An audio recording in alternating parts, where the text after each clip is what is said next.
Ito po yung ating ginisa na nilagyan natin ng atsuete at saka ng peanut butter. So, napakadali lang palang magluto ng kare-kare. At ilalagay na po natin yung ating pinalambot na pata ng pork. Naggisa lang ako ng ano dyan, alam niyo na, yung ordinaryong paggisa. Tapos nilagyan ko lang naman siya ng atsuete, yung nabibili na powder. At saka peanut butter. So, ganun lang pala yun. Napakadali lang. Ito, ayan. Ito yung nilalagay ko. Ano ba yan? Pata ba yan? Kasi hindi ko alam eh. Hindi talaga ako marunong. Pasensya na. So, ayan. Yan yung aking nabili. At pinalambot ko na siya ng husto. Ayan. Kaya, napakadali lang pala. Akala ko naman ang hirap magluto ng kare-kare.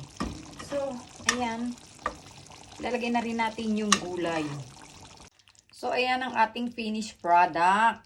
'Di ba? Naglaga lang tayo ng pechay. At ito pong, ano bang tawag dito sa gulay na to? Hindi ko rin kasi matandaan eh. So, yan, binili ko lang yan sa ano, kaya ang dami niya, oh, 'di ba? Binili ko lang siya sa Gyomo. Ang dami. Pero kung bibili mo siya sa supermarket, kakaunti lang, ang mahal. Kaya, dun sa Gyomo na lang ako bumili niyan. At kasi, panglagay din naman siya sa kare-kare yung gulay na yan. So, ayan ang ating kare-kare. Napakadali lang pala. So, ayan na ang ating kare-kare. Ay, nako, ang sarap talaga niya. Promise. Grabe.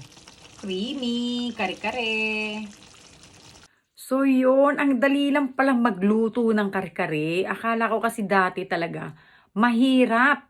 Napakadali lang pala. Nako.